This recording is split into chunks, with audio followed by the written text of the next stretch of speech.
ዮናታን አክሊሉና ትዝታው ሳሙኤል ለምትሰሙ ከሆነ ገለልተኛ የሆነ ቤት ነው።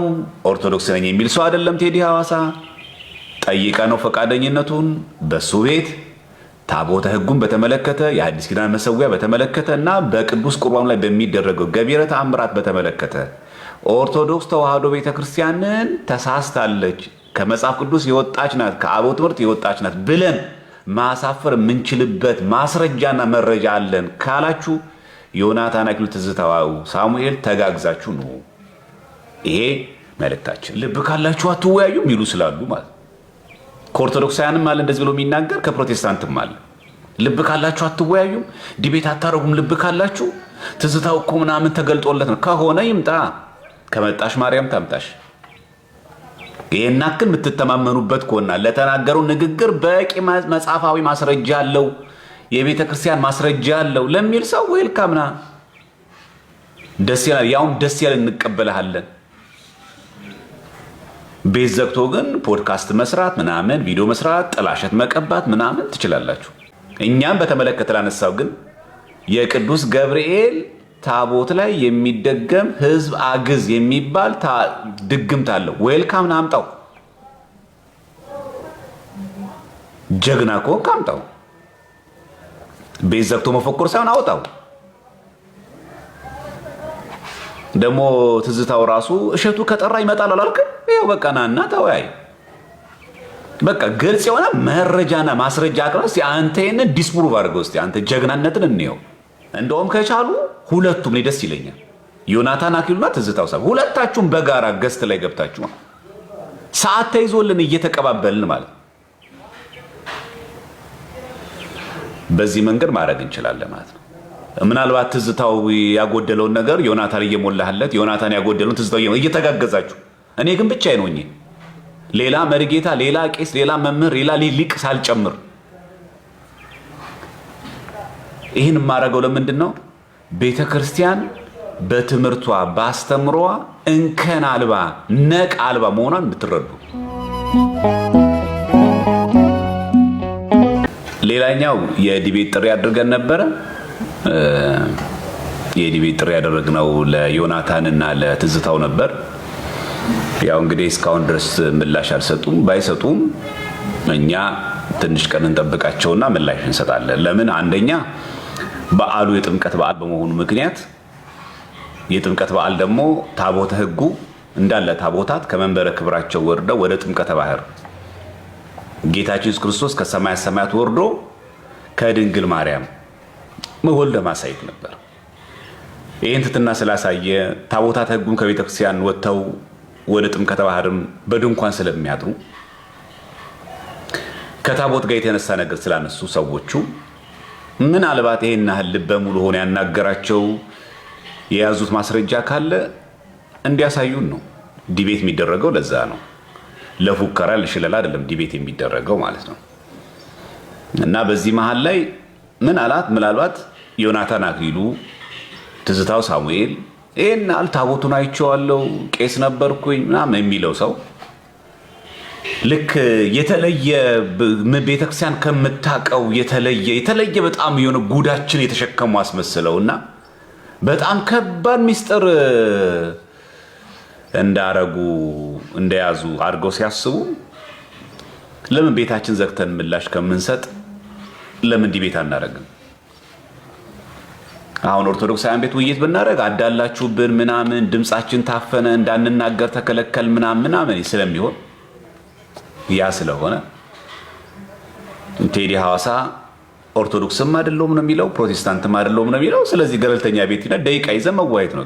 ስድብ የለም፣ ነቀፌታ የለም፣ ምናምን ትችት የለም። መረጃና ማስረጃ እያሳዩ ዲቤት ማድረግ ነው። ደቂቃ አለ፣ ሰዓት አለ፣ እኩል ማለት ሰው ኦፊሻሊ እያየን ማን መረጃ ይዞ ማን በሐሰት ክስ እንደሚናገር ይገለጣል ማለት ነው። ያው ዘመኑ ራሱ መገለጣል አስታሪው አይደለም መገለጥ ስለሆነ ማለት ለዚህ እንደዚህ ነበር የታሰበው። ከመጡ ሰዩ ደስ ይለኛል። ከመጡ የገብርኤል ታቦት ላይ የሚደገም ድግምት አለን አምላሉት ማለት ምላሹን እንሰጣለን። ኦፊሻሊ ልክ ከዚህ በፊት እንደምናረገው አንድ ቤት መርጠን በአንድ ቤታችን ላይ ኦርቶዶክስ ምላሽ እንሰጣለን። ግን ልብ ካላችሁ አትወያዩም ይሉ ስላሉ ማለት ከኦርቶዶክሳውያንም አለ እንደዚህ ብሎ የሚናገር፣ ከፕሮቴስታንትም አለ። ልብ ካላችሁ አትወያዩም? ዲቤት አታረጉም? ልብ ካላችሁ ትዝታው እኮ ምናምን ተገልጦለት ነው ከሆነ ይምጣ። ከመጣሽ ማርያም ታምጣሽ። ይሄን ያክል የምትተማመኑበት ከሆነ ለተናገረው ንግግር በቂ መጽሐፋዊ ማስረጃ አለው፣ የቤተ ክርስቲያን ማስረጃ አለው ለሚል ሰው ዌልካምና ደስ ይላል። ያውም ደስ ያለ እንቀበልሃለን። ቤት ዘግቶ ግን ፖድካስት መስራት ምናምን ቪዲዮ መስራት ጥላሸት መቀባት ምናምን ትችላላችሁ። ሁለተኛ ነገር ደግሞ አምነውበት የሰሩትን ቪዲዮ ለምን ያጠፉታል? ለምን ያወርዱታል? ከዩቲዩብ ላይ ዩቲዩብ አላወረደባቸው ወንጀል ነው ብሎ ለምን ያወርዱታል? አምነውበት ቤተክርስቲያን ያውም ደግሞ ለተንኮል መሆኑን እኮ የምናውቀው የታህሳስ ገብርኤል ዓመታዊ ክብረ በዓል በሚከበርበት ጊዜ የተቀረጸው ቀረጻ ዓመታዊ የቅዱስ ገብርኤል ክብረ በዓል ሊከበርበት መቃረቢያ ሰዓት ላይ ሃይማኖት ከሃይማኖት ህዝብ ከህዝብ ጋር እንዲፋጅ ቁልቢ ገብርኤልና ታህሳስ ማን ነው እዚህ የሐዋሳ ገብርኤል የሚመጣ ሰው ብዛት ስለሚያውቁ ህዝቡ እርስ በርሱ እንዲላተምና እንዲጣላ ያደረጉት። እቺ የታወቀች ሴራ ናት ማለት ሆኖ ብሎ የተፈለገው ለዛ ነው። ከዛ ከጥቂት ቀናት በኋላ አወረዱት። ለምን? በእርግጥ ያንን ቪዲዮ የሰሩት ለኛ ብቻ አይደለም። አንድ ታውቁታላችሁ፣ አንድ ፓስተር ዘን የሚባለው ስለ ታቦት የተናገረው ለሱ ጭምር የመልስ ምት ነው የፈለጉት፣ ለሱም ጭምር ነው። ለኛ ያላችሁን ጥላቻ እያሳዩን ነው። ሁለተኛ ደግሞ ለሱ ደግሞ መልእክት እያስተላለፉ ነው። የምን ታቦት ነው የምትለው? ታቦት የሚባል ነገር የለም ብሎ ነው። የምን መሰዊያ ነው የምትለው? እንደዚህ የሚባል ነገር የለም ብሎ የሱ ለሱ የመልስ ምት ጭምር ለማዘጋጀት ለኛ ብቻ አይደለም። እና ፖለቲካው ገብቶናል። እኛ ለዘኔ ልንከራከለት አለ። እሱ ፕሮቴስታንት ነው፣ እሱ ሙሉ ሰው ነው፣ ራሱ ይመልስ፣ አይመለከተንም።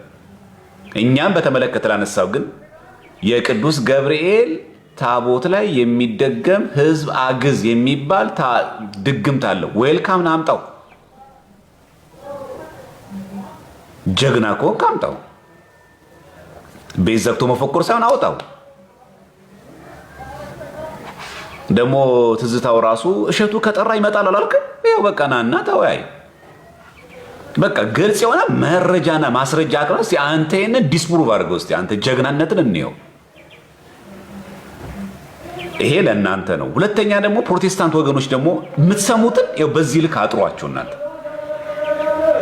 እናንተ አሁን ትዝታው መጣ ብላችሁ የፈነደቃችሁ አይደል ያላችሁት?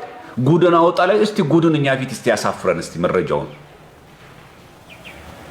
እስቲ ስለ ታቦተ ሕጉ ያውም ደግሞ እኮ እኛ መጽሐፍ ሳንመርጥለት ከመጽሐፍ ቅዱስ እንዳትወጣ ብለን አይደለም።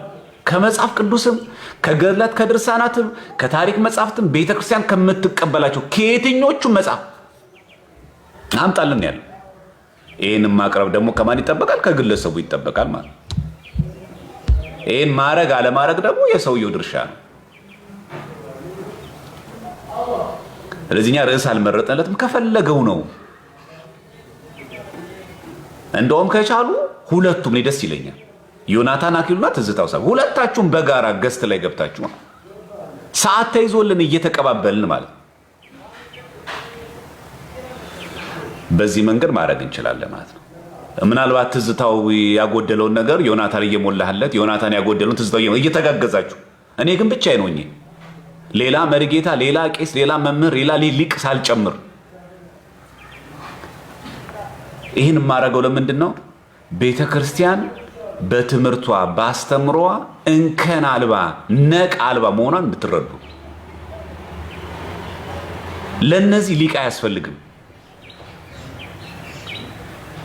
ለነዚህ መምህር ውብ ሊቀ ሊቃውንት ይምጡ፣ የሊቃውንት ጉባኤ ምላሽ ይሰጥበት፣ እንደው ትልቅ መምህር ይምጣ፣ እንደው እንደዚህ ይምጣ የሚባሉ አይደሉም። እነዚህ እዚህ ጋር የሚባሉ አይደሉም።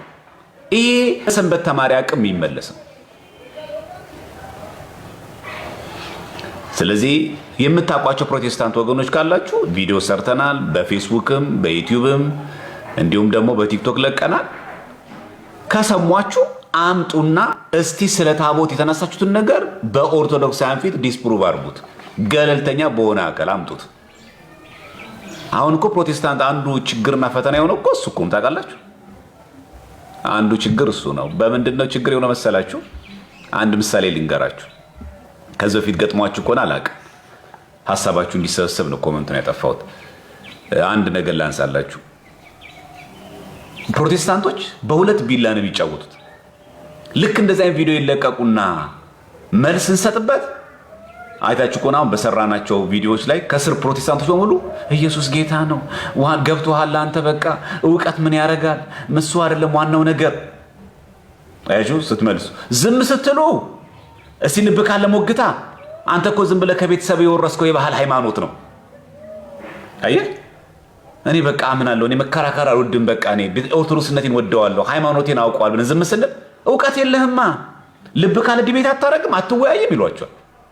አንተ እኮ ዝም ብለህ ከቤተሰብ የወረስከው እምነት ነው፣ ምንም እኮ ስለ መጽሐፍ ጥቅስ እኮ የምታውቀው ነገር ይለዋል። የለም እኮ አንተ ምንም ነገር ዝም ብለህ እኮ ነው የምትነዳው። ስታብራሩላችሁ ደግሞ ትምክህት ምን ይጠቅማል፣ እውቀት ምን ይጠቅማል። በሁለት ቢላ ነው የሚጮት። በቃ ዝም ስትሉ ችግር ስትና ምንፍቅና አንዱ መገለጫ ይሄ ነው። እና ኑ ይኸው ሞግቱን።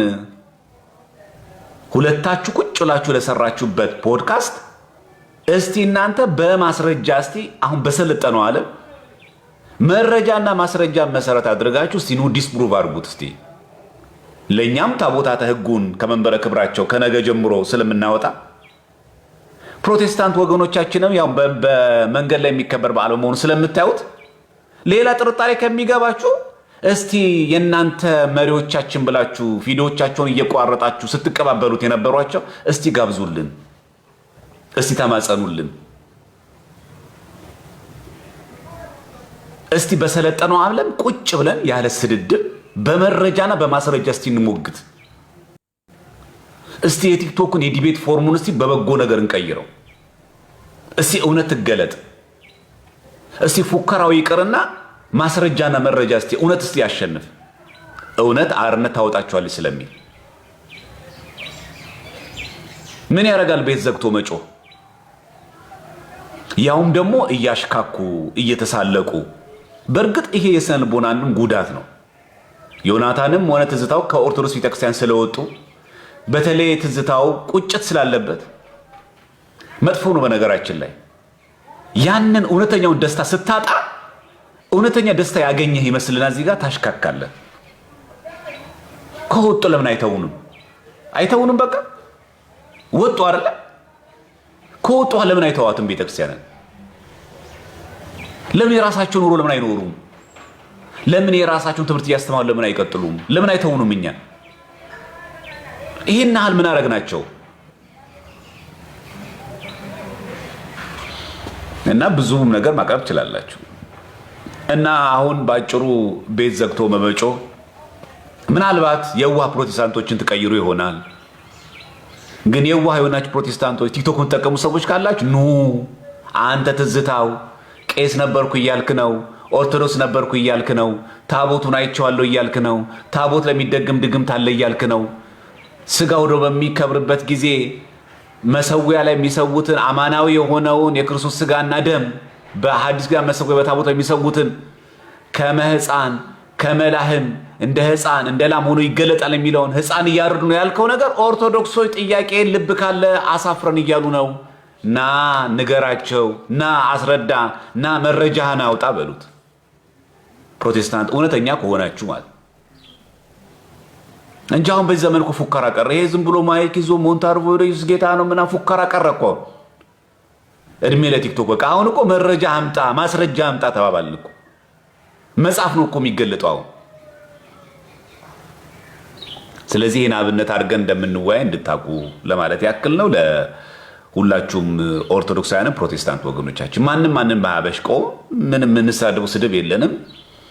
በርስት አንጣላም። በጎሳ ለምንጣላው ሃይማኖት ነው፣ አስተምህሮ ነው። አስተምሮ ደግሞ በእውነተኛ ትምህርት ይለካል፣ በሐዋርያዊቱ ፊት ይመዘናል። አለቀ። የሚያሸንፈው እውነት ነው። የሚያስጀምረው መረጃውና ማስረጃው ብቻ ነው። ይሄ ማሽካካት፣ መሳቅ፣ ምናምን ማላገጥ አያስፈልግም። ቤተ እምነቶችን ማክበር በጣም እኔ ኦርቶዶክሳዊ ተዋህዶ በሆንም ፕሮቴስታንት ወገኖቼን አከብራለሁ። ሰው ናቸው፣ አከብራለሁ። የፕሮቴስታንትን ትምህርትን ስህተት መሆኑን ለመግለጽ ፕሮቴስታንቶችን መሳደብ አይጠበቅብኝም። ይሄ ትምህርት የሐሰት ትምህርት ነው ብሎ መጽሐፍ ቅዱስ ማስረጃውን አቅርቦ ዲስፕሩቭ ማድረግ ብቻ። በጥላቻ መሆን የለበትም። ህዝብ ለህዝብን ማጋጨት፣ በዓላት በሰላም እንዳይከበሩ ጥረት ማድረግ፣ የነቆራ ምናምን ነገር መሆን የለበትም። ከሰለጠንና ካደግን ለውይይት እናድርገው። ገለልተኛ በሆኑ ቤቶች እንዋይ። እስቲ እውነታዎች ይውጡና እስቲ እናንተ የተናገራችሁትም እኛ የምናውቀው መረጃ እስቲ ህዝቡ ደግሞ ይፍረድ። እስቲ እንመልከተው። ምን ሰው ናችሁ እናንተ? ሊቅ ይጠራል።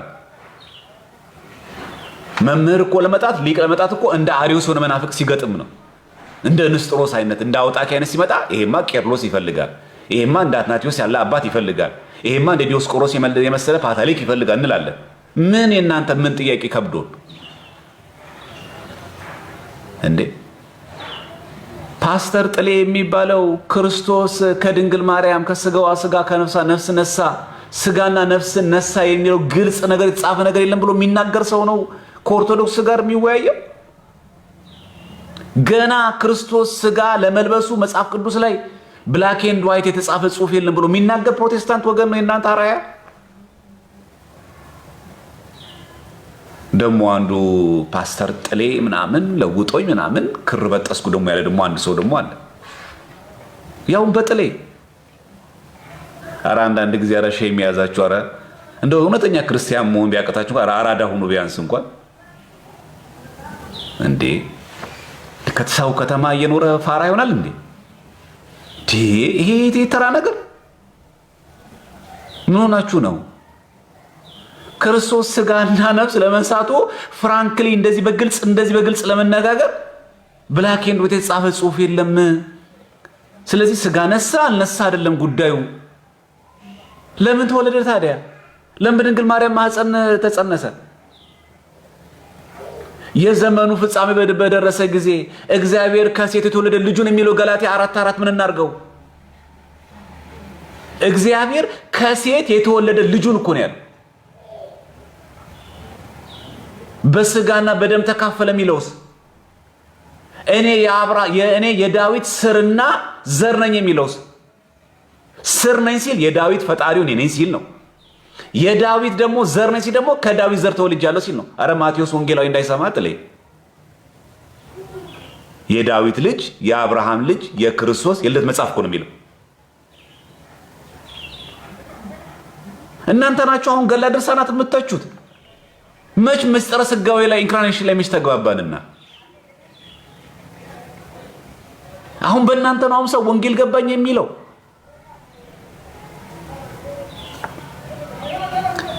ወደ ርዕሳችን ወደ ጣቢያችን እንመለስና ባጭሩ ዮናታን አክሊሉና ትዝታው ሳሙኤል ለምትሰሙ ከሆነ ገለልተኛ የሆነ ቤት ነው፣ ኦርቶዶክስ ነኝ የሚል ሰው አይደለም። ቴዲ ሐዋሳ ጠይቀ ነው ፈቃደኝነቱን በሱ ቤት ታቦተ ሕጉን በተመለከተ የአዲስ ኪዳን መሰዊያ በተመለከተ እና በቅዱስ ቁርባኑ ላይ በሚደረገው ገቢረ ተአምራት በተመለከተ ኦርቶዶክስ ተዋህዶ ቤተክርስቲያንን ተሳስታለች፣ ከመጽሐፍ ቅዱስ የወጣች ናት፣ ከአበው ትምህርት የወጣች ናት ብለን ማሳፈር የምንችልበት ማስረጃና መረጃ አለን ካላችሁ ዮናታን አክሊሉ ትዝታው ሳሙኤል ተጋግዛችሁ ነው።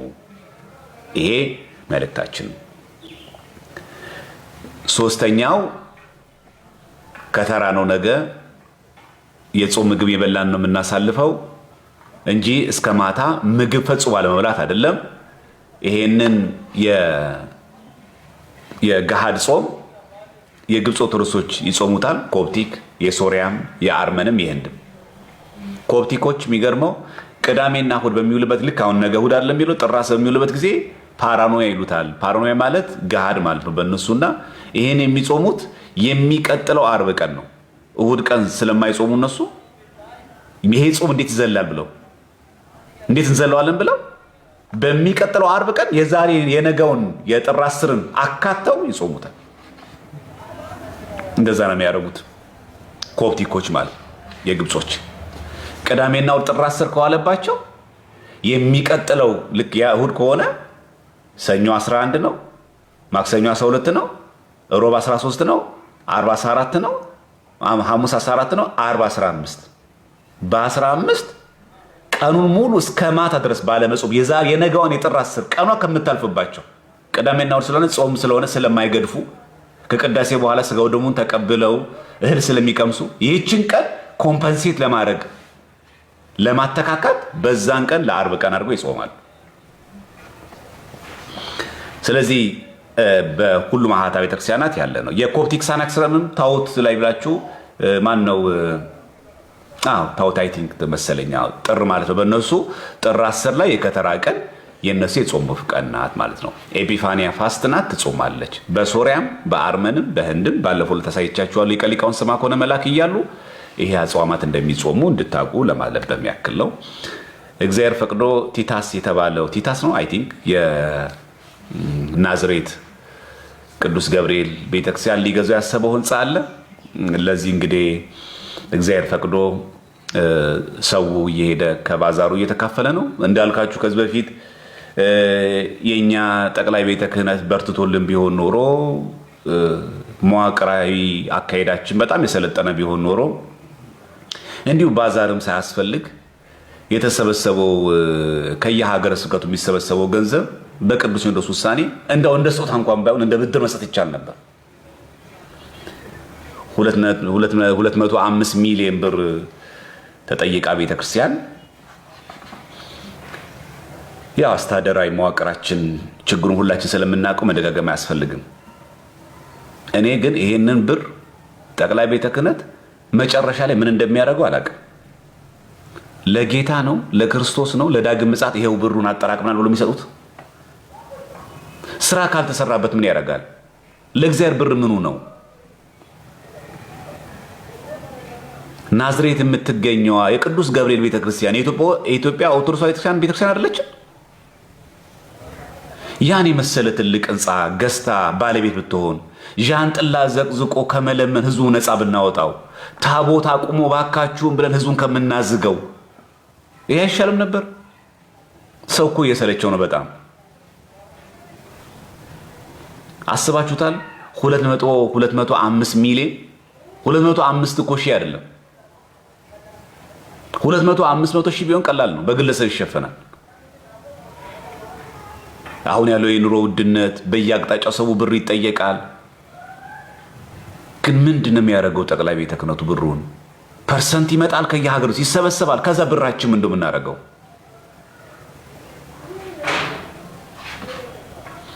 ይሄን ያው ደብሩ መላከ ምህረት ቆሞስ አባ ዜና ማርቆስ ባዛር አዘጋጅተው የጥምቀት በዓል ሰው በየቦታ ሄዶ እየጠጣ እየሰከረ ከሚሆን ዛሬም ምግብ አዘጋጅተዋል። ሰው እየከፈለ በዛውም ህንፃውም መግዣ እንዲውል ነገ ከተራ ነው ጾም ስለሆነ ሽሮም የጾም ምግብ አዘጋጅተዋል። እስከ ቃና ዘገለ ድረስ አለ። ስለዚህ በአዳማ በናዝሬት አካባቢ የምትገኙና በዙሪያው ያላችሁ ሰዎች እየሄድን አንድ ምግብ እንኳን ብንመገብ ለዛች ህንፃ አንድ አስተዋጽኦ እናበረክታለን። የአቅማችን ያክል በማድረግ ነው። ይህንን ግን ኦፊሻሊ የምናገረው መዋቅር ውስጥ ስለሌለው እኔ ምን ያደርጉኛል? ከደሞዝ አይቀጡኝ ከምን ያደርጉኝ? ለዛ እንጂ መዋቅር ውስጥ ያሉ ሰዎችም ይሄን ሐቁን ያውቁታል። ለምን ከተናገሩ ደሞዝ ይቀጣሉ ምናምን ፍራቻም ስላለ ኦፊሻሊ እንደዚህ እንደኛ መናገር አይችሉም። ግን ባካችሁን ብፁዓን አባቶቻችን ይሄ መልእክት ቢደርሳችሁ ከሆነ እንደዚህ አይነት ሂውጅ የሆኑ ለቤተ ክርስቲያን የሚያስፈልጉ ገንዘቦችን ቲክቶከሩ እየመጣ ገንዘቡን ከሚበላው በፐርሰንትም ተከፋፈለ ብለን ለሐሜትና ለኃጢአት ከምንጋለጥ እኛንም ለትችት አሳልፋችሁ ከምትሰጡ ገንዘቡንም አልባሌ ድሩዬ ጆቢራ ከሚበላው ምን ችግር አለው? የአዳማ ቅዱስ ገብርኤል ቤተክርስቲያን ያን የመሰለ በጣም ትልቅ ህንፃ ገዝቶ ለራሱ ለቤተክርስቲያን መተዳደሪያ የሚያውል ከሆነ ኋይኖ ጠቅላይ ቤተ ክህነት ለምን ቅዱስ ሲኖዶስ ለምን ወስኖ አይሰጥም? እንካ 100 ሚሊዮኑን በየወሩ ይሄን አክል ብር እየከፈልክ ብሩን ግን መልስ ነው። ስጦታም አይሆን እኮ ችግር የለም፣ ብድርም ይሁን ወለድ የሌለው ኢንተረስት የሌለው በየወሩ እንዲህ እያረክ መልስ ማለት እኮ ይቻላል። ሁሉም ይሰጣቸው እኮ አይደለም። እንደዚህ አይነት በጣም አስፈላጊና ወሳኝ የሆኑ ጉዳዮች ማለት ብፁዕ አቡነ ጎርጎርዮስ በምስራቅ ሸዋ ውስጥ 30 ዓመት ነው በጵጵስና ላይ ያገለግሉት። 30 ዓመት ይሄ ካርታ አይሆንም ለሳቸው። እንደው ብሩን ይዘው ይጠፋሉ እንዳይባል የት ይሄዳሉስ? መነኩሴ አይደሉ? እና እንደዚህ አይነት ጉዳዮች ሲኖሩ ቀድመን ለቤተ ክርስቲያን መቅደምና አክቲቭ መሆን አለበት። ሁሉን ነገር ዣንጥላ ዘግዝቀን፣ ሁሉን ነገር ማስተባበሪያ አዋጡ ብለን፣ ሁሉን ነገር ብር አምጡ ብለን ሰጠኮ ሰው ብሩን። ከዛ በኋላ ግን ኔክስት የት ነው የምናውለው? ይሄ በጣም በጣም ልናስብበት የሚገባ ነው። በጣም ማሰብ አለብን። እንዴ ሰው እኮ 10ም 1 ብርም 100 ብርም ሚሊዮንም የሚሰጠው እኮ ቤተክርስቲያን እንድትታነጽ ነው፣ እንድታድግ ነው አይደል? ለዚህ ነው አገልግሎት መዋል ያለበት። ሌላ ምን አገልግሎት፣ ሌላ ምን ተልእኮ አለንና? ስለዚህ ነገር ማሰብ የለብንም ትላላችሁ? እንደሚደብር አውቃለሁ ላይ ላላችሁ ሰዎች፣ ግን ያው እውነታውን ለመናገር ያክል ነው። እግዚአብሔር አምላክ ለሁላችንም መጨረሻችን ያሳምርልን። የመጨረሻው መልእክት የሚሆነው ከተራ ጥምቀት፣ ቃና ዘገሊላ፣ ከዛ ሊቀ መላኩ ቅዱስ ሩፋኤል ታቦታት ይመለሳል። አንዳንድ ቦታ ላይ ለ5 ቀን ለ4 ቀን ታቦታት ሳይገቡ የሚቆዩበት ጊዜ አለ። በዚህን ቀን አሳባችሁ የምትሰክሩ የምትጠጡ፣ ሴት የምታሳድዱ እባካችሁን ቤተክርስቲያኒቷን አታስነቅፉ። ይሄ ዓለማዊ ሰዎች ብቻ አይደለም፣ የቤተ ክህነት ሰዎችም ጭምር ዲያቆናት ሆናችሁ መሪጌታ ነኝ ብላችሁ ምናምን ያላችሁ ሰዎች ማለት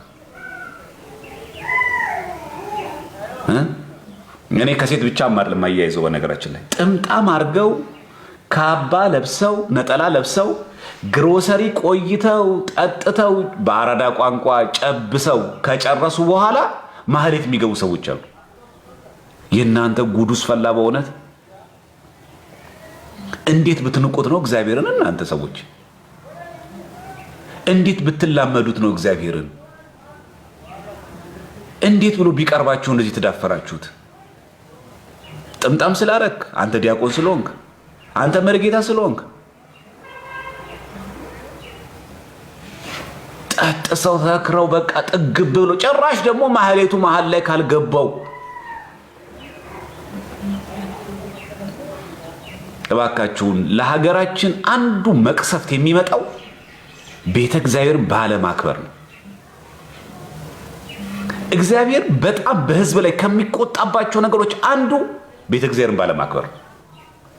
በግላችን እኮ እንቆሽሽ።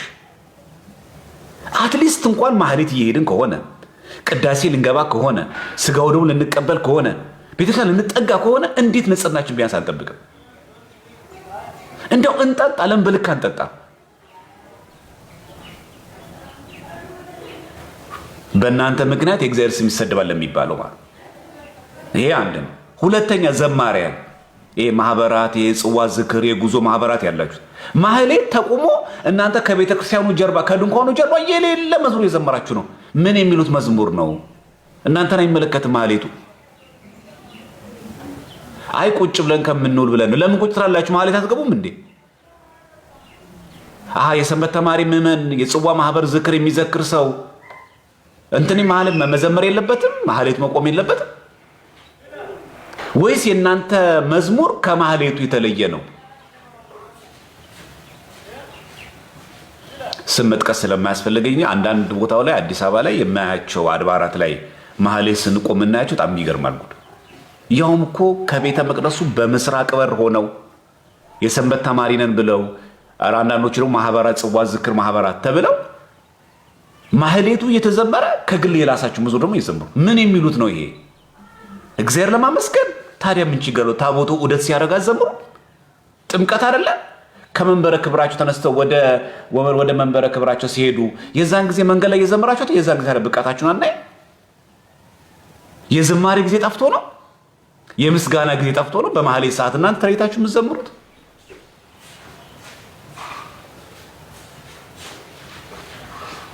ይህ ነገር መታረም አለበት። በጣም በጣም ይህንን ራጉኤል ቤተክርስቲያን አይቻለሁ። በጣም በጣም ማህሌቱ እዛ ተቆሟል። መንገዱን ዘግቶ እዚህ ጋር ይዘምራሉ።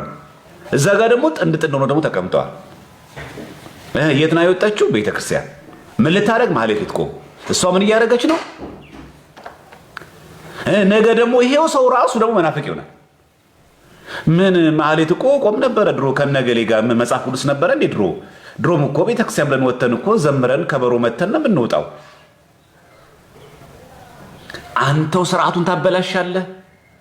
አንተው ራስህ ትነቅፋለህ። አንተው ራስህ ትመነፍቃለህ። አንቺው ራስሽ ነሽ እንደዚህ ሆንሽው። አንቺው ትባልጊያለሽ፣ አንቺው ትዘሙቻለሽ፣ አንቺው ትመነፍቂያለሽ። በሰሞኑን ያያችሁት ልጅ ማለት ነው ቪዲዮ እየሰራ ምናምን የምናውቀው ሰው ማለት ዝም ብሎ በቃ እንደዚህ ሰዎች አሉ ቪዲዮ ዝም ብሎ የሚሰሩ በቃ ኦርቶዶክሳውያን ናቸው። ለቤተክርስቲያን በጣም ይቆረቆራሉ። የቤተክርስቲያን እውቀት ቤዝመንት የላቸው። ይኸው ፓስተር ጥሌ ለውጦኝ ብሎ ጴንጤ ሆነ።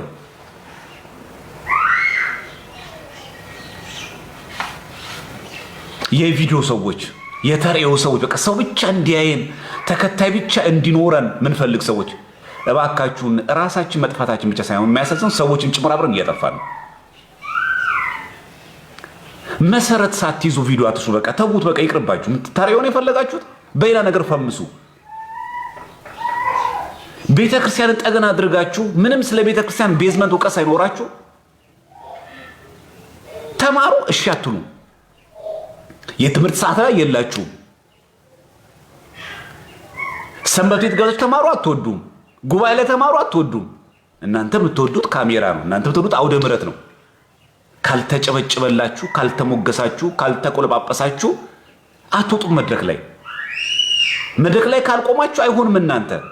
እናንተ መሪ፣ እናንተ አዛዥ፣ እናንተ ናዛዥ ናችሁ። እንደዚህ አይነት ችግር ግን አሳልፈን እንጻታለን። እኔ እኮ ምን አለ ሰው እንኳን አውቆ ቢመነፍቅ ተረድቶ እንኳን ቢመነፍቅ ምን አለ ምንም ሳይረዳ። እኛ ደግሞ ችግር አለብን። የፈመሰ ሁሉ ሊቅ ይመስለናል።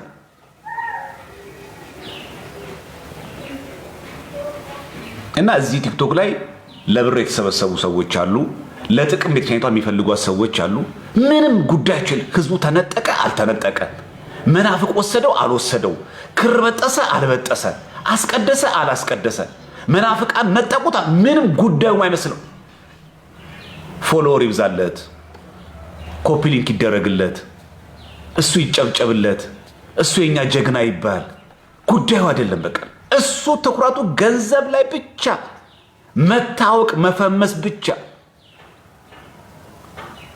ማህሌት የለም፣ ቅዳሴ የለም።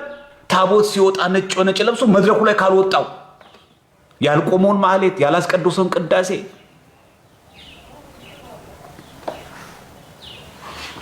እና ለቤተ ክርስቲያን በጣም ችግሮቹ እንደማኑ ታውቃላችሁ። ከመናፍቃን የበለጠ እኛ ታወቅን ምንል ሰዎች፣ እኛ የአውደ ምሕረት ሰዎች፣ እኛ አገልጋይን የምንማለው እኛ የኔ ቢጤዎቹ እኔን ጨምሮ ማለት ለቤተ ክርስቲያን ትልቁ የፈተና ምንጮች እኛ ነን። ለሀገርም የመቅሰፍት ምንጮችም እኛ ነን። ከኛ የበለጠ የኦርቶዶክስ ቤተክርስቲያን በዚህ ዘመን የፈተናት ማንም ሰው የለም። ቱ ቢ ሆነስት እናውራካል ከኛ የበለጠ ማለት ከመናፍቃኑ የበለጠ እኛው ራሳችን አለም የእኛን የቤተክርስቲያን መጻሕፍቶች በመሳደብ ላይ ያለ ነው። ከውጭ ፈተና ይልቅ ለቤተክርስቲያን በጣም አሁን ከባዱ ፈተና የውስጥ ፈተና ነው። ለዚሁ ደግሞ ተጋላጮቹ ደግሞ እኛ ነን። ስለዚህ ምናልባት በብዙ ሰዎች መከበብ ብርቃቸው የሆኑ ሰዎች ካላችሁ ሴቶች እኮ ይወዱታል ለመባል ፈልገህ ከሆነ ከሴት ጋር የተከበብከው የዛን ሰዓት በጥምቀት ቀን አታርግልን። በቃ ለኛ ብለህ አታርግ፣ ለሚሰናከረው ምን ብለህ አታርግ። በቃ ጎበዝነህ ሴቶች ይወዱሃል። በቃ ይኸው አወቅን መሰከርን። በቃ ቶ የዛን ቀን ነጠላ ልባስና ግባና ማህሌት ቆመ ከቻልክ አስቀድሰ ታቦተ ሕጉን በዝማሬ አስገባ። ቢያንስ ሐዋርያ ቅዱስ ጳውሎስ እንዳለው ስጋ ስበላ ወንድም የሚሰናከል ከሆነ ስጋ ብለቴን አቆማለሁ እንዳለው ማድረግ እንኳን ባትችል የዛን ጊዜ እንተው። ከቤተሰቦቻችሁ አስፈቅዳችሁ ማህሌት ልቆም ነው ቤተክርስቲያን ልሄድ ነው ያላችሁ ሰዎች ማህሌት ቁሙ። ለተናገራችሁት ቃል ታማኝ ሁኑ። አንቺም እንደዛው ለቤተክርስቲያን ነገር ታማኝ ሁኑ። መዝሙር የሚዘመርበት ጊዜ አለ። በተለይ ጽዋ ማህበራት፣ የዝክር ማህበራት፣ የጉዞ ማህበራት፣ ብዙ መንፈሳዊ ማህበራት አላችሁ። ከበሮ ይዞ መታችሁ በተለያየ ክብረ በዓል ንግስ፣ የጥምቀት ቀን ብቻ አይደለም ማህሌት በሚቆምበት ጊዜ ከጀርባ ቁጭ ብላችሁ ትዘምራላችሁ። መዝሙሩ ባልከፋ ጊዜው ነው ወይ? ታቦቱ ሲወጣ ሲዘመር የት ትሰራላችሁ? አንሰማም? ግዙን አትማሩትም? ምን ችግር አለው? አንዳንድ ወጣት ሴቶች እኮ እንደውም ራሱ ያይዳይ በሚባለው የቴሌግራም ቻናል ላይ ወረቡን ዚቁን እያዩ እኮ አብሮ ይዘምሩ የለ? መልኩን ያዩ አብሮ ይዘምሩ የለ? ምን ችግር አለው መልመድ? እንኳን የግዕዝን ቀርቶ በእንግሊዝኛ እየተማርክ አይደለ? በእንግሊዝኛ ዩኒቨርሲቲ ገብተህ የለ? በእንግሊዝኛ ዲግሪ እየተማርክ አይደለ? የእናት አባት ዘር ፈረንጅ ሆኖ ነው እንዴ? እና አልችለውም ስለማለት መስማት እኮ እንችላለሁ። ፍላጎቱ ካለ እኮ ይመጣል። ቋንቋ አይደለ ግዕዝ እንዴ? ቅዳሴ እኮ ዜማው እኮ በግዕዝ ነው። አይ እኔ እኮ አልሰማውም ብለን በቅዳሴ ሰዓት እንዘምር እንዴ? ንባቡ ነው እንጂ በአማርኛ የሚደረግልን። የቅዳሴ እኮ ዜማው እኮ እንዳለ እኮ በግዕዝ ነው። በእዝል በአራራይ ይዜማል። ዜማት በሙሉ በአማርኛ አይደለም የሚዜማው። አይ ስለማልሰማው ነው ብለን በቅዳሴ ሰዓት ምን ዘምር? በአማርኛ እንዘምር? ይሄ መጥፎ ልማድ ነው። ስለዚህ ማህበራት፣ ሙሴዎች፣ መሪዎች ካላችሁ ክብረ በዓል ማህሌት ጊዜ ከቤተ ክርስቲያን አጠገብ ሆኖ በቤተ ክርስቲያን ጀርባ ሆኖ መዘመር ምን የሚሉት ህግ ነው? ምን የሚሉት ከማን የወረስነው ይህን ስነ ስርዓት? ማህሌት አለ፣ ማህሌት ገብተን እንዘምር። የመርጌቶቹ ቦታ አለ፣ የካህናት አለ፣ የዲያቆናት አለ። ምዕመናንም እንደምንን ቦታች ቆመን እንዘምር። ከፈለግን እነሱ እየተካተለ ያሬዳ የሚባል አለ ቴሌግራም ቻናል። እዛ ያሬዳ ላይ ወረቡ አለ፣ መልኩ አለ፣ የዕለቱ ዚቅ አለ፣ የዕለቱ ወረብ አለ። እሱን ተከተልን አብረን እያያዝላችሁ መዘመር ነው። አለቀ። በቃላችን እንኳን ባናውቀው መሪጌታ እንኳን ባንሆን ዲያቆን እንኳን ባንሆን እግዚአብሔር ለማመስገን መተን ከሆነ እባካችሁም በሀገራችን ላይ መቅሰፍት እንዳናመጣ። ያውም ደግሞ በታቦተ ሕግ ላይ የሚመጣ ነገር ግን አምላክ አይታገስም። በሚያስፈራና በሚያስደነግጣል ነው የሚለው። በመንበር ፊት ምጽዋት ያመጡትን ተቀበላቸው እንዳለው ጸሎተ ቡራኬ ላይ በታቦተ ሕግ ላይ የሚሰራን ነገር እግዚአብሔር አምላክ አይታገስም። ትዝ ይላችኋል አፊና ፊናስ ምንድን ያደረጉት? መብራቱ የማይቋረጥበትን የድንኳኑን አገልግሎት የመቅደሱን አገልግሎት መብራቱን በሰዓቱ በሌሊቱ አጥፍተው እንዳይጠፋ የተባለውን የመቅረዙን ብርሃን ከሴት ጋር እዛ መቅረስ ውስጥ ነው ያደሩት። ምን ሆነች? ታቦተ ጽዮን ተማረከች። ኤሊ አባታቸው አንገቱ ተቀጭቶ ሞተ። በአህዛብ በፍልስጤማውያን እጅ ነው የወደቀችው። በማን? በሁለት ሰዎች ኃጢአት፣ በአፊናት በፊናስ። ቤተ መቅደሱ ስለሚደረግ ኃጢአት በጣም ከባድ። ታቦታትን ከመንበረ ክብራቸው እየዘመር እልል ብለን አምጥተን ጥምቀተ ባህርን ምሳሌ ማድረግ ወንዝ ዳር ላይ በድንኳን አድረው እኛ ደግሞ እዛው አጠገብ ጋር ከሴት ጋር ደግሞ ስንዳራ ምን መቅሰፍት እንደሚመጣ አውቃችሁታል? አሁን ለዚህ ጥበቃ ያስፈልጋል። ለኛ ተነስ ከዚህ ጋር ምናምን ማለት አለብን። ደግሞ አትመጻደቁ። በቃ እኔ ምንም በሴት ምንም አልሆንም። በነገራችን ላይ እንደዚህ የሚል ሰው ነው በጣም የሚወድቀው። እኔ ራሴን በጣም ነው የማውቀው ምናምን፣ እኔ ሴት አያሰናክለኝም፣ እኔ ወንድ አይጥለኝም። ማነሽ አንቺ? ማነህ አንተ? አትመጻደቁ። ስጋ ለባሽ አይደለም እንዴ? አንተ ለራስ እርግጠኛ ነህ፣ ለሷስ ሰው አይደለችም እንዴ? ይሄ አንድ ነው። ሌላው በጣም በጥምቀት በዓል ላይ የምናየው አንዱ ትልቁ ችግር ይሄ ትውዝፍት እና መታጀር፣ ሁለት ነገሮች። ይሄ አክት አላለ በልብስ አሁንማ ዘማሪው ሙሉ የሰባኪ ቀሚስ ያደርጋል። ደግሞ የስታይሉ የከለሩ ምኑ ብዛት። ይሄ እኮ የለም። አንድ ብትጠይቁት የለም። አብዛኛው ይቅርታ ላነጋገሬ የለም። መሰረታዊ እውቀት ቤዝመንት የቤተክርስቲያን ትምህርት በሚገባ አውቆ የጠመጠመ ቢሆን እኮ ሰየው። ደግሞ እንዲህ ስትናገሩትም ቅናት ስለሚመስለው በቀላሉ ባልፎ ይሻል። ይሄን ዘማሪያኑ ቀሚስ ያደርጋሉ። በቃ አለቀ። በቃ ደግሞ ትልቅ መስቀል ከዚህ ከውጭ ይደረጋል። ደግሞ ጥቁር መነጽር ደግሞ አለች። በዛ ላይ ጥምጣም አለ። በዛ ላይ አይዘምሩ። ከዘማሪያኖቹ ፊት ለፊት ነው የሚደቀኑት። እነሱ የሚፈልጉት ካሜራ ነው። በቃ ይሄ በጣም ነገራችን ያላወቀ ነው። አንዱ ኃጢአት ቢኖር ይሄ ነው። በነገራችን ችግር የለውም። በጣም ጠራራ ፀሐይ ላይ ጥቁር መነጽር ማድረግ እንችላለን። ክፋት የለውም። እሱ ኃጢአት ነው እያልኳችሁ አይደል? አለ ያስታውቃል እኮ ለማሳየት የፈለግነው ነገር አክቱን እኮ እናውቀዋለን። የካባ አይነት የተገባቸው ሰዎች ቢለብሱ ምን አለበት? ለጥምጣሙ የተገባ ሰዎች ቢጠመጥሙ፣ ለካባ የተገባ ዕውቀት ያዙ ሰዎች ካባውን ቢለብሱ አይሻል? የማይመጣ ስታይል የለም፣ የማይመጣ ልብስ የለም፣ የማይመጣ የቀሚስ አይነት የለም። የዛ ጊዜ በቃ ተውት። የኛም ምንም ችግር አለበት? አቤት ቀሚስ እንዴት እንደሚያምርብህ፣ አቤት ጥምጣም እንዴት እንደሚያምርብህ ይሉታል። በቃ እሱ አለቀ።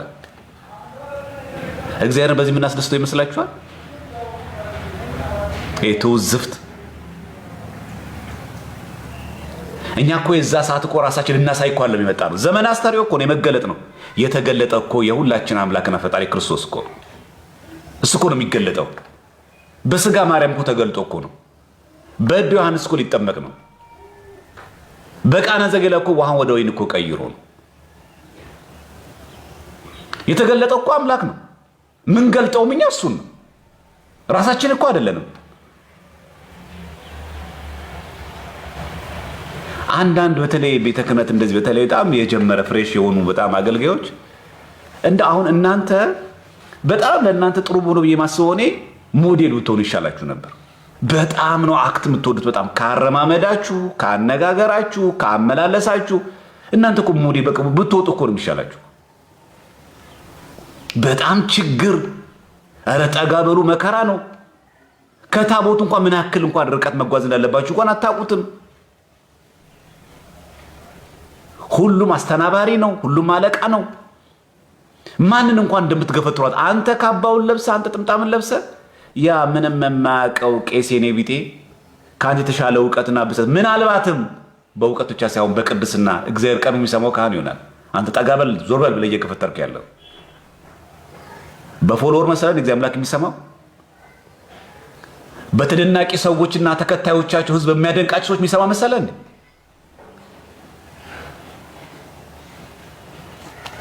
በጣም እኮ አለመማራቸው የምታውቁት የቱ ጋር መቆም እንዳለባቸው እንኳን አያውቁ።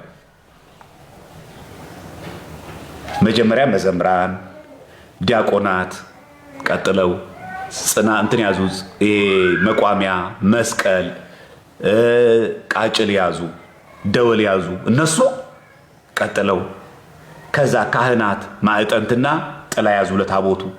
አስተዳዳሪ ቢኖር ጳጳስ ቢኖር ከታቦቱ በኋላ ነው የሚሄደው።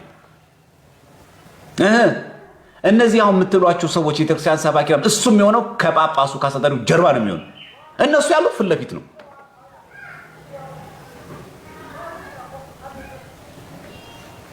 ይሄ አስተናባሪዎችን አይመለከትም። ይሄ የሚያስተናግዱ ሰዎችን አይመለከትም። ግን እንተዋወቃለን። በቃ ምን እያደረግን እንዳለ እናውቀዋለን። እና በጥምቀት በዓል ትልቁ ችግራችን ለጥምቀት ያልሆነ ቀሚስ ይበጣጠስ ማለት አክት አርግበት ማለት አይደለም። እሱ ከሰማያት ሰማያት ወርዶ 99ኙን ነገደ መላእክት አለ ብለው ሃዲጎ ተሳልም ነው ዘብረው ወተሰዓተ ነገደ ቆመ ማእከለ ባህር አለ ብለው 99ኙን ነገደ መላእክት ትቶ እኛን ለማዳን ከመጣ አንተ ደግሞ የማተው ነገር ምሮ የለበትም። አሉኝ የምትላቸው የክት ልብሶችን ለብሰ የፈለገ አቧራ ይንካው፣ የፈለገ ላብ ያበላሸው፣ የፈለገ ይጨቅይ ለእግዚአብሔር ያልሆነ ነጩን ልብስ ለብሰ መታገልግል ማለት ነው። ዝቅ ብለህ አገልግል። ልብስ የቆሸ እንዳትል። ይሄ እኮ የክት ልብሴ ነው ሰው ይረግጠዋል ግፍ ያለበት እንዳትል ማለት ነው እንጂ የጥምቀት ያልሆነ ቀሚስ ይበጣጠስ ማለት ሰው ዘንድ ሄደ አክት አርግበት ማለት አይደለም። እና አስተናባሪዎችም ሰዎችን በአግባቡ ማስተናገድ፣ አትገፍትሩት። እናንተም ሰው ናችሁ። ያም ታቦት ላይ የሚያከብረው ሰው ነው። እኩል ሰው ነን፣ ክርስቲያን ነን። አዎ ታቦት ሕጉ ላይ ሰው መድመ መስማት አለበት። አዎ መስማት አለበት። ከታቦት ሕጉ ርቆ መሄድ አለበት። አዎ ትክክል ነው፣ ትክክል ነው። በምን እንደሚሆን በቁጣ ነው። ይሄ በስድብ ነው የሚሆነው። ለእግዚአብሔር እኮ የተቆረቆርኩ ነው የሚባል ነገር አለ። ይህንም በፍቅር በትትና አዎ፣ ትዕግስት አስጨራሽ የሆነ ሰው አለ። አዎ አለ። ማይሰሙ እሺ የማይሉ ሰዎች አሉ። አዎ፣ ይህን በፍቅር ከእሱ የተማርነው ይህን ነው ከክርስቶስ። እኛ ክርስቲያን ነና። እኛ እኮ ፖሊስ አይደለንም። እኛ እኮ ወታደር አይደለንም። እኛ ክርስቲያኖች ነን እኮ። ስለዚህ አክት ማድረግ ያለብን እንደ ክርስቲያን። ስለዚህ የዛን ቀን ለሾው የምትወጡ በጣም ብዙ በተለይ ቲክቶክ ላይ ያለ ብዙ ሰው እንደዚህ ለሾው በጣም የተጋለጠው እሱ ነው። በጣም መከረ በጣም ችግር አለበት። በጣም በቃ ካልተደነቀ በጣም ችግር አለበት። ፎቶ ካልተነሳ ከታቦቱ ፊት ለፊት ካልሄደ ምናምን እሱን እንትን ካላሉት በጣም ችግር የሆኑ ሰዎች እባካችሁን ፈተና እንሁንባት። እንታይ የምንል ሰዎች ነን። አሁን በምንፍቅናውም በስነ ምግባርም በአካሄድም በአነጋገርም በገንዘብ የምንታማው እኛው ነን። እንታይ የምንል ሰዎች ነን። ይሁኝ ማለት ደግሞ በኋላ ደግሞ ደብቁኝ ማለትን ያመጣል። በቃ ግድ የለም ከታቦቱ ኋላ ሆነን እንዘምር። ቀደም ብለን ወደ ፊት ለፊት ሄደን ደግሞ በጎንና ርቀን ከታቦቱ ደግሞ እንዘምር። ምንም ችግር የለውም። እግዚአብሔር አምላክ ይሰማናል። ምንጣፍ የሚያነጥፍ ማንጣፉን ያንጥፍ። ለእግዚአብሔር ነው ራሱን ዝቅ አድርጎ ክብሩን ዝቅ አድርጎ የሚያደርገው። ክብር ለእግዚአብሔር ይሁን። ምን ችግር አለው? እግዚአብሔርን እናገልግለው በቅንነት ማለት። ስለዚህ ከተራቀን ነገ ሁላችንም በአግባቡ ቤተክርስቲያን መሄድ፣ ቤተክርስቲያን ታቦቱንም ካስገባን በኋላ በዕለቱ እሁድ ቀን ሙሉ የምንመገበው የጾም ምግቦች ብቻ መሆናቸው እንዳትዘነጉ። የፍስክ ምግብ የምንመገበው ሁል ጊዜ ጥር 11 ነው። የዘንድሮ ጥር 11 ደግሞ ሰኞ ቀን ነው የሚውለው። ስለዚህ ዛሬ ጾም አይደለም፣ ነገ ነው ጾሙ። ጥር 10 ማለት ነው። ነገ ነው ገሃድ፣ ነገ ነው መገለጥ።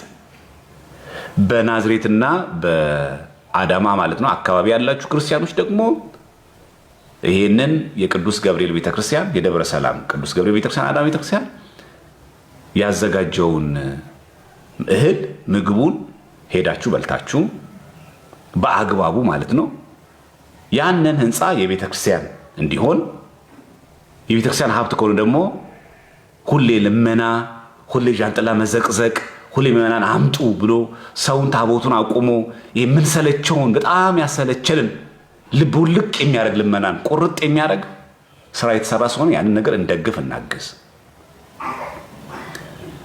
በተረፈ አገልጋዮች ደግሞ ካለን ደግሞ ማህሌት ምንገባ ከሆነ በጊዜ በተለያየ ስራ ምክንያት ካመሸንም ከመጠጥ ከስካር ርቀን እባካችሁን ጥንብር ብላችሁ ሰክራችሁ ቤተክርስቲያን አትምጡ።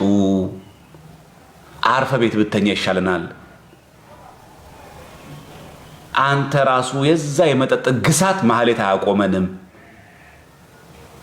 ጎበዝ ነህ፣ ጠጪ ነህ። ይሄን መደነቅ የምትፈልግ ከሆነ ጎበዝም የቤት የክህነት ሰው ነህ፣ ጎበዝም ደግሞ የማህሌት ሰው ነህ፣ ጎበዝም ጠጪ ነሽ። ይሄን እንድናደንቅልህ ፈልገህ ከሆነ ኢፍኖት በቃ በሰዓቱ ቤተክርስቲያን እናክብራት።